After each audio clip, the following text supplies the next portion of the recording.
இப்போ சொல்றாரு, கர்த்தர் சொன்ன ஸ்தலத்துக்கு நாங்கள் என்ன பண்ணுறோம்? நாங்கள் பிரயாணம் பண்ணி போகிறோம். Price God. ஸோ நீங்களும் நானும் இந்த உலகம் சொல்கிற ஸ்தலத்துக்கு போகலை, யாரோ ஊழியக்காரங்க சொல்லி கொடுக்குற ஸ்தலத்துக்கு போகலை, நம்ம நினச்சிருக்கிற ஸ்தலத்துக்கும் போகலை, கர்த்தர் சொன்ன ஸ்தலத்துக்கு போகிறோம். கர்த்தர் சொன்ன ஸ்தலம் அது வனாந்திரம் கிடையாது. கர்த்தர் சொன்ன ஸ்தலம் பாலும் தேனும் ஓடுகிற நலமும் விசாலமுமான தேசம். இன்னைக்கும் சிலர் சொல்லுவாங்க, நம்ம எப்பவுமே ஒடுங்கி தான் என்ன செய்யணும்? வாழணும், ஒரு நெருக்கத்தோடு தான் என்ன பண்ணணும்? இருக்கணும்னு சொல்லுவாங்க.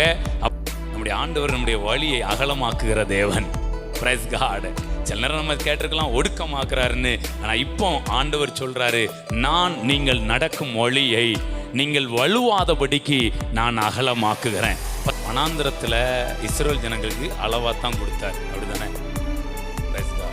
வனாந்திரத்தில் லிமிட்டட், ஒரு நாளைக்கு எவ்வளவு தேவையோ. Praise God. ஆண்டவர் தீர்க்க தரிசனம் நம்மோடு கூட பேசுகிறார். வனாந்திரத்தின் லிமிட்டட் அந்த காரியங்கள் எல்லாம் நிறுத்தப்பட்டு, கானானுக்குள்ள கால் வச்ச உடனே அங்கே உள்ள தானியத்தின் விளைச்சலை எடுத்தாங்களா, அதுக்கு லிமிட்டே கிடையாது. இவ்வளவுதான் நீங்கள் விளைவிக்கணும், இவ்வளவுதான் எடுக்கணுங்கிற லிமிட்டே. அவன் எவ்வளோ நாள் விளைவிக்கலாம், எவ்வளவு நாளும்.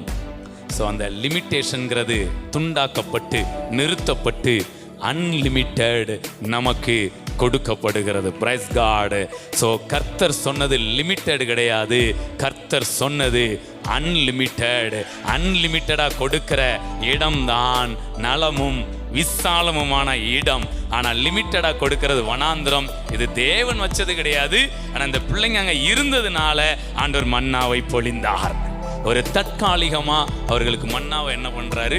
Price God.